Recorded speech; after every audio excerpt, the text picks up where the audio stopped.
Nandito na tayo sa sandaling matagal nating inabangan matapos ang napakaraming luha, takot at pag-aalinlangan.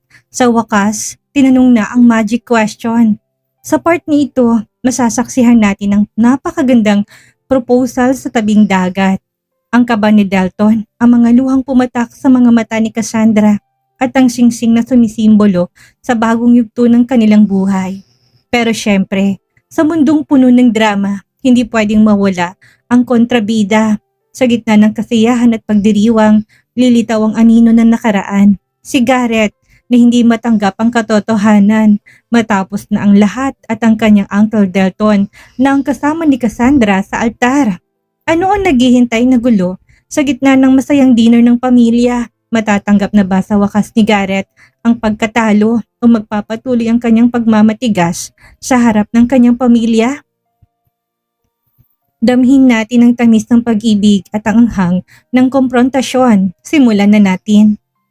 Huminga ng malalim si Dalton bago siya dahan-dahan na lumapit. Hinawakan niya ang dalawang kamay ni Cassandra. Parang natatakot na baka kumalas ito. Hanggang ngayon, kinakabahan pa rin siya. Hindi naman pwedeng trial and error ang gagawin niya. Natatawa na lang siya sa isipan niya. Cassandra, matagal ko nang gustong gawin ito. Mahina niyang panimula. Ramdam ni Cassandra ang panginginig ng kamay ni Dalton. Mas lalo siyang kinabahan. Ano ba yun? Pati ako kinakabahan sa iyo eh. Natatawang sagot ni Cassandra. Mahangin sa gilid ng dagat, kaya parang bigla silang nilamig. Nalaki ang mata ni Cassandra habang mabilis na napahawak sa bibig niya. Naramdaman niyang biglang nanikip ang dibdib niya. Parang hindi siya makahinga sa dami ng emosyon na sabay-sabay niyang nararamdaman. Kinuha ni Dalton ng maliit na velvet box mula sa bulsa niya. Dahan-dahan niya itong binuksan. Nilantad ang isang singsing na kumikislap sa liwanag ng fairy lights. Tumingala siya kay Cassandra at nagsimula siyang magsalita. Cassandra, I have loved you longer than I had the courage to admit, even before you ever look at me the way you do now. Ikaw nang tahanan ng puso ko. Nanginginig ang boses ni Dalton pero pinilit niyang magpatuloy. There was a time when I thought loving you meant letting you go. Noong ikinasal ka, I told myself that your happiness mattered more than my feelings. I tried to move forward. I tried to love someone else. But the truth is, no matter how far I ran, my heart always found its way back to you. Napalunok si Cassandra na nanatiling na sa mga labi pa rin niya ang kamay niya. Hindi niya maipaliwanag ang nararamdaman niya. Nangangatog din ang mga tuhod niya. You didn't just change my life, Cassandra. You changed who I am. You made me believe that I can be more patient, more gentle, more worthy of loving someone the way you deserve to be loved. You saw me at my best, and you stayed even when you saw my worst. You are the calm in my chaos. You are the dream I never thought I deserved. And every single day that I wake up beside you feels like a second chance I promised myself I would never waste. Hindi na napigilan ni Cassandra ang mga luha niya. Hindi man niya naririnig ang magic word, pero bumuhos ng mga luha niya. Hindi siya nagsalita dahil parang mababasag ang boses niya. I don't want a perfect life. I just want a lifetime where I get to hold your hand through every imperfect moment. I want to be the man who comforts you when you're scared, who laughs with you over nonsense jokes, who grows old besides you, while still looking at you like you're the most beautiful miracle I have ever seen. Napangiti si Cassandra, nalalabo ng mga mata niya dahil sa mga luha niya. Cassandra, I am not asking you to give me a perfect future. I am asking you to let me build one with you. Will you marry me?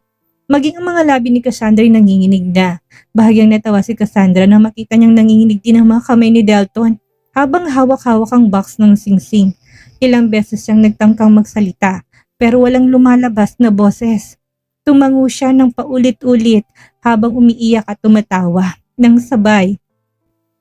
Yes, Dalton, I will marry you. Napapikit si Dalton sa sobrang ginhawang naramdaman niya bago niya dahan-dahang sinuot ang singsing sa daliri ni Cassandra. Agad siyang tumayot mahigpit na niyakap si Cassandra. Tila takot pa rin baka panaginip lang ang lahat. Nawala na rin ang kabang nararamdaman niya. Masaya pa rin umiiyak si Cassandra. Nagpalakpakan na rin ang mga witness nila. Kumalas si Cassandra sa pagkakayakap niya kay Delton saka siya tumingin sa paligid nila. Lahat ng mga Chavez ay present, maliban kay Garrett. Nasaksihan din niya ng mga magulang ang proposal ni Delton para sa kanya. Muling tinignan ni Cassandra si Delton. Pareho na silang tumatawa ngayon. Muling niyakap ni Delton si Cassandra. Akala ko, hindi mo nagagawin. Umiyak na sambit ni Cassandra. Bahagyang natawa si Delton habang hinahaplos ang buhok niya. Bakit mo naman naisip yun? Muling kumala si Cassandra sa pagkakayakap kay Delton. Pinunasan niyang mga luha niya sa kanya sinalubong ang mga mata ni Delton. Naghintay ako na magpo-propose ka nung nasa Maldives tayo. Sa tuwing inaakit mo ako mag-date, akala ko doon mo nagagawin pero umasa lang ako. Nawala na nga sa isip ko yun eh. Hindi ko na rin inaasahan na magpo-propose ka pa. Hindi ko inisip na gagawin mo ngayon. Kaya na-surprise talaga ako ng sobra. Pinunasan ni Delton ang mga luha ni Cassandra. Bakit ko naman hindi gagawin yun? You deserve more, Cassandra. Hindi lang wedding ring ang ibibigay ko sa'yo. Sinabi ko na sa'yo, ibibigay ko ang lahat ng deserve mo. Hanggat kaya kong ibigay para sa'yo, gagawin ko. Matamis na ngumiti si Cassandra, sabay na silang lumabas ng gazebo at masayang sinalubong ni Cassandra ang pamilya nila. Maging si chairman ay kasama nila. Congratulations, Iha. Next step, planuhin naman natin ang kasal ninyo. Ngumiti naman si Cassandra kay Dahlia. May nakaredy na ring mga lamesa at pagkain. May background music pa rin. Violin at piano. Hindi napansin ni Cassandra kanina dahil tila bablangko ang buong paligid niya at si Delton na lang ang nakikita niya. Naupo na silang lahat at masayang nag-usap-usap. Sobrang laki rin ng bouquet na halos matakpan ng mukha ni Cassandra. Bagay na bagay din sa nails niya ang singsing. Hindi pa rin siya makapaniwalang nararanasan niya ito. Akala niya talaga wala nang plano si Delton na mag-propose sa kanya. Bakit nga ba siya nagmamadali? Bakit niya ba pinangunahan kaagad si Delton? Masyado tuloy siyang nag-expect at umasa na any moment ay magpo-propose na si Delton sa kanya. Mabuti lang talaga nakapagpa-nails ako kahapon, ani ni Cassandra. Teka, sabihin mo nga sa akin, siniguradong bang naka-nails ako bago ka nag-propose? Bahagyang natawa si Delton. Sa totoo lang, kanina ko lang yung naisip kaya tinignan ko yung nails mo. Mabuti na lang talaga at bago yung nails mo dahil kung hindi, baka mapaisip ako na i-cancel na muna yung pagpo-propose ko. Naka-nails man ako o hindi naman mahalaga sa akin yun. Ang importante sa akin yung effort mo para tanungin ako, para pakasalan ka. Pero thank you dahil siniguro mong maayos ang lahat sa akin. Ang ganda ng mga pictures ko sa kamay ko. Masaya si Delton na natuwa si Cassandra sa kanya. Hindi niya akalain na simula pa lang nasa Maldives sila ay umaasa na si Cassandra. Now it makes sense kung bakit biglang nagiging moody si Cassandra. Kaya ka ba bigla na lang nagagalit sa akin? Nahiya naman si Cassandra. I'm sorry babe. Pinapaalala ko naman yung sarili ko na hindi naman yan mahalaga. Kinokontrol ko naman yung sarili ko pero naiinis lang ako kapag naalala ko. I'm sorry about that. Nagsasorry naman ako sa iyo kaagad kapag napagsusungitan kita, hindi ba? Tumango si Delton sa kanya hinalikan sa noo si Cassandra. Pwede na ba tayong kumain? Tapos na ba ang sweet moments nyo? Pagbibiro ni Chairman, nagtawanan naman si Cassandra at Delton. Masaya silang nag-dinner. Hindi naman nila alintana si Garrett na papalapit na sa kanila. So all of you knew about their relationship? Lahat sila'y napatingin kay Garrett. Tumayo kaagad si Anton para pigilan ito kung sakaling gumawa ng gulo ang anak niya. What are you doing here? Are you stalking Cassandra? Kunot noong tanong ni Delton. Hilaw namang natawa si Garrett. Tinignan niya ng hindi makapaniwalang mga magulang niya, lalo na si Chairman. Alam yung lahat pero wala man lang nagsabi sa akin. Kailan pa? Nangingit-ngit sa inis sa mga ngipin niya. Kailan niyo pa alam ang tungkol sa kanilang dalawa? Kailan niyo pa tinatago sa akin? Nanggagalaiting sigaw ni Garrett. Huwag mo sirain ang moment nila, Garrett. Ano bang ginagawa mo dito? Sabat na rin ni Chairman. Pinayagan yung relasyon nilang dalawa, Lolo. Hindi kayo galit dahil ang bagong boyfriend ni Cassandra ay si Uncle Delton? Hindi mo sila pinigilan? Sunod-sunod niyang tanong na natili namang blanco mukha ni Chairman. Ano bang inaasahan mo na gagawin ko? Paghiwalayin silang dalawa para sa'yo? Pero Lolo! Malakas na sigaw ni Garrett. Nagsalubong naman ang kilay ni Chairman. Ano bang kinagagalit mong bata ka? Matagal na kayong hiwalay ni Cassandra. Hindi ka nalang niloko, kaya bakit ka nagagalit? Bakit kailangan mo pang malaman ng tungkol sa kanilang dalawa? Huwag mo sirain ang gabing ito, Gareth. Umupo ka na at sabayan mo na lang kaming kumain. Nagsimula ng kumain si Chairman. Tinignan ni Gareth si Cassandra. Blanco naman na nakatingin sa kanya si Cassandra. Hindi niya akalain na nag-propose ng Uncle Delton niya sa dati niyang asawa. Mom, sambit ni Gareth sa kanyang ina. I'm sorry, iho. Wala kaming balak na pigilan ang relasyon nilang dalawa. Sagot ni Dahlia. Naikuyom ni Gareth ang kamao niya. Kung ano man yung iniisip mo, Gareth, huwag mo nang gawin. Nakikita ka ng anak mo, huwag mo sanang sirain ang tingin niya sa'yo. Anas ni Anton. Napapaigting na lang ng panga si Gareth. Kapag si Uncle Dalton ang nagbigay ng kahiyan sa pamilya, okay lang sa inyo? Magsi-celebrate pa kayo? Gareth, may pagbabanta ng tinig ni Chairman. Lolo, halos itakwil niyo ako bilang apo niyo.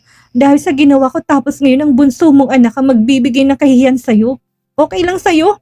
Alin ba sa ginawa ko nakakahiya, Gareth? May nakasaad ba sa batas na bawal mong mahalin ang dating asawa ng pamangkin mo? Kahit sa batas ng Diyos, hindi ako nagkasala. Dahil hiwalay na kayong dalawa, bago siya naging akin. Sa mga mata mo, mali ang ginawa namin ni Cassandra dahil hindi mo matanggap, hindi ba? Sabat ni Delton. Nakipagtitigan si Gareth kay Delton. Ang mga mata ni Gareth na tila ba pinapatay niya sa isipan si Delton.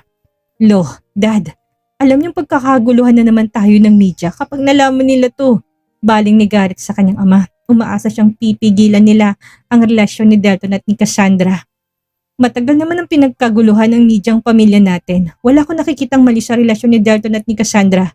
Malaki ang tiwala ko kay Delton na hindi niya sasaktan si Cassandra. Sinabi ko na sa'yo noon, kapag iniwan mo at sinaktan mo si Cassandra, hindi nang si Cassandra ang mawawala sa'yo. Hindi ka nakinig sa akin. Wala akong magagawa kung nakuha na ng Uncle Dalton mong babaeng gusto mo para sa pamilya natin. Hilaw na lang na natawa si Gareth. Wala nang balak ang pamilya nila na pigilan ang relasyon ni Cassandra at ni Delton. Kung gusto mong sumabay sa aming kumain, maupo ka na. Pero kung gulo lang ang dala mo, mabuti pang umalis ka na. Blankong wika ni Chairman. Muling naikuyom ni Gareth ang kamao niya. Nakaredy lang naman si Delton kung sakaling biglang magwala si Gareth. Hinawakan ni Cassandra ang kamay ni Delton para pakalmahin ito. I'm begging you, Gareth. Hindi mo alam kung paano ko naghintay para sa gabing ito. Huwag mo sanang guluhin. Hayaan mo mangibabaw ang pagkasiyahan sa gabing ito. Pakiusap ni Cassandra. Tinignan ni Gareth ang babaeng minsang naging kanya pero binitawan niya at sinaktan. Iniwan at sinaktan mo ng anak ko noon, Gareth. Wala kang karapatang pigilan siya sa kasiyahan niya. Kung hindi kita pinatay noong iniwan mo siya at sumama kay Michelle, baka mapatay na kita ngayon. Anas na rin ni Christian. Tumalikod na si Gareth at umalis na. Hindi pa rin niya matanggap na si Uncle Dalton niya ang lalaking minamahal ngayon ni Cassandra. Nakahinga naman silang lahat ng maluwag nang maayos na umalis si Gareth. Pinagpatuloy nilang kasiyahan nila ngayong gabi. Masaya silang kumain ng dinner habang nagkwekwentuhan. Kailan niyo balak magplano ng kasal ninyo? Excited na tanong ni Dahlia. Wala siyang anak na babae, kaya excited siya para kay Cassandra. Lalo na tanak ng turing niya para dito. Kapag handa na kayong magpakasal, sabihin niyo sa amin ha. Ako nang bahalang mag-asikasa sa lahat, sabi ni Nori. Si Cassandra pong magdedesisyon sa lahat. Sabihan ko kayo kapag may napili na siyang date para sa magiging kasal naming dalawa. Sagot ni Delton. Ngumiti lang naman si Cassandra pero napapaisip na rin siya kung kailan nga ba nila paplanuhin ng kasal. Siguro po, pwede namang simulan ng pagpaplano habang nag-iisip kami ni Dalton ng date ng kasal para hindi po tayo rush kapag nakapili na kami. Sagot niya naman. Mom, ikaw nang bahala sa mga organizer at planner. Baling sa kanyang ina. Mami Dahlia, alam ko pong saan excited. Ikaw na pong bahala. Anas naman ni Cassandra kay Dahlia. Tuwang-tuwa naman si Dahlia at pumayag kaagad. Siguro, kami na ni Christian ang bahala sa mga alak. Pwede na ba yun, iha? Wika ni Anton. Natawa naman si Cassandra. Hindi talaga pwedeng kalimutan ng mga paborito nilang alak. Sige po, Dad. Kayo na pong bahala. Sagot ni Cassandra kay Anton. Nang matapos silang kumain, nagkanya-kanya na sila ng pwesto. Nasa kwarto ng resort si Dahlia dahil pinapatulog na nito si Celine.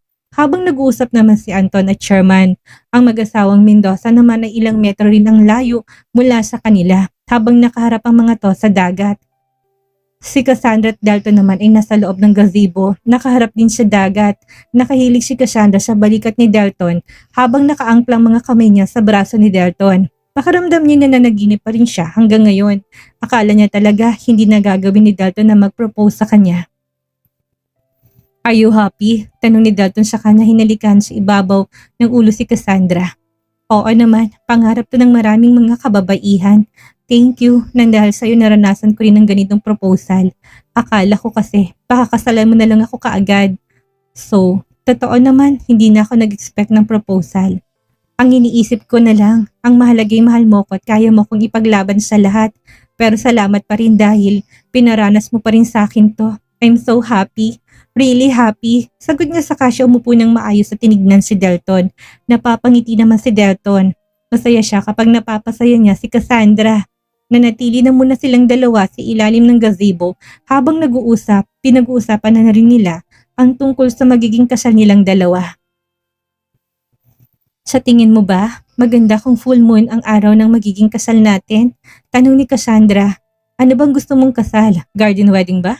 Napaisip si Cassandra. Hindi niya rin alam kung ano bang gusto niya. Gusto niyang church wedding pero maganda rin ang garden wedding at beach wedding. Hindi kaagad nakasagot si Cassandra.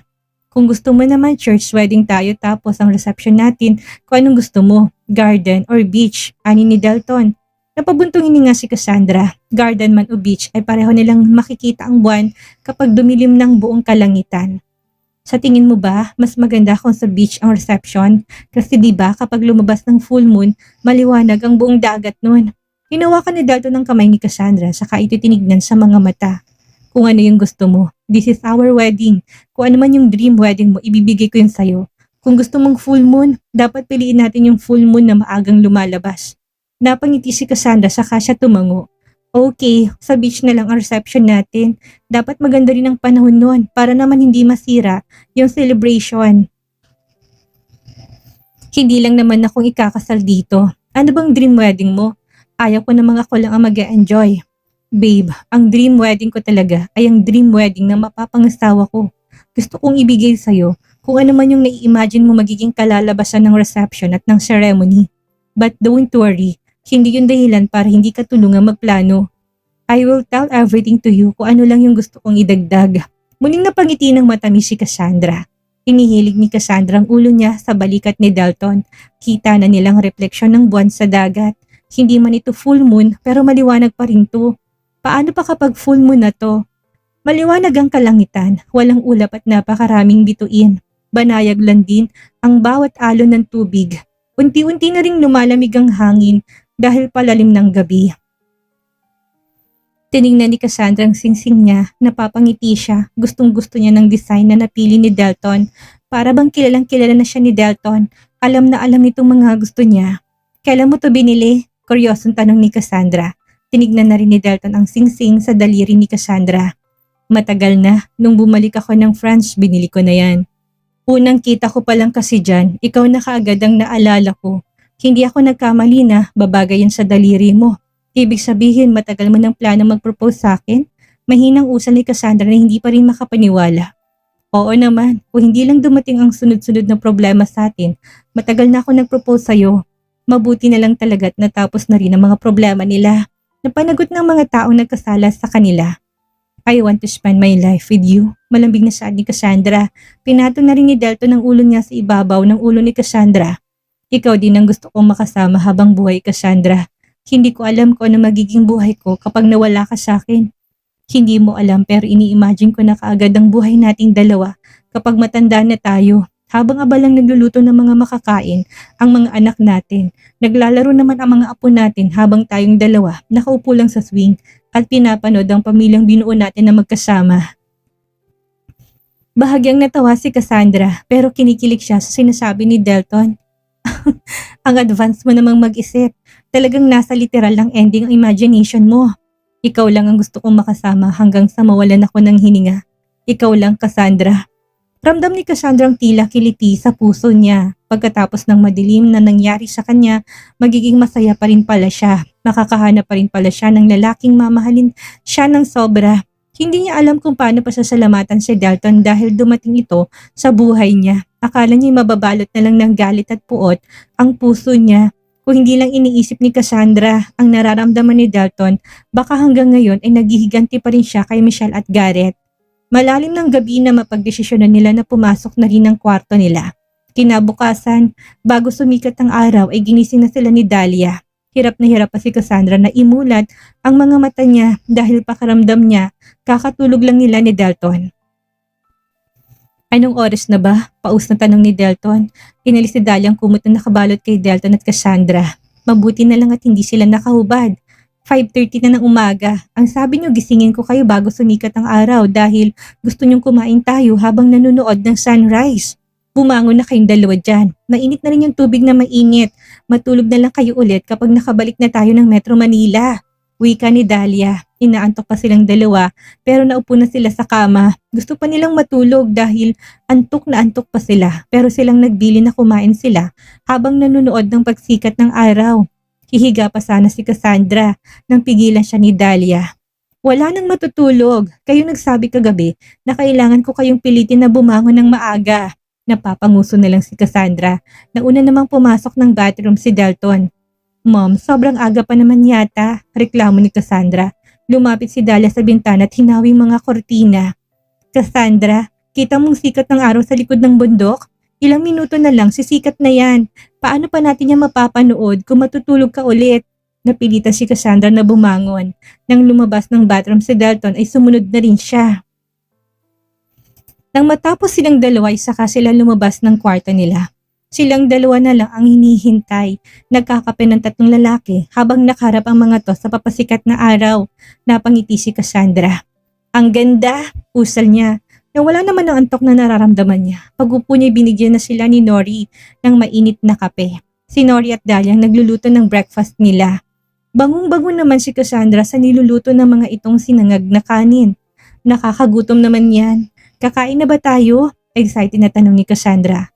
Malapit na rin to, sagot ni Nori. Nang lumapit si Celine kay Cassandra ay kinalong niya na rin to. You like it here, baby ko? Tanong niya. Tumango naman si Celine. O ito na, kakain na tayo. Anas ni Dahlia sa kanilagay sa lamesang naluto nilang sinangag na kanin. Nilagay na rin ni Nori ang mga frozen food na niluto nila at pritong manok. Habang kumakain sila, tuluyan na rin sumikat ang araw. Orange na orange ang kulay nito na tumatama sa mga balat nila. This is perfect. Ang ganda ng place na to. Hindi ko na maalala kung kailan ba ako nagpunta sa ganitong lugar at kumain habang pinapanood ng sunrise. Nakangiting saad ni Dahlia. Ako rin. Hindi ko rin maalala kaya nakakatuwang nandito tayo. Sana sa susunod ay makumpleto na rin tayo. Napangiti na lang sila.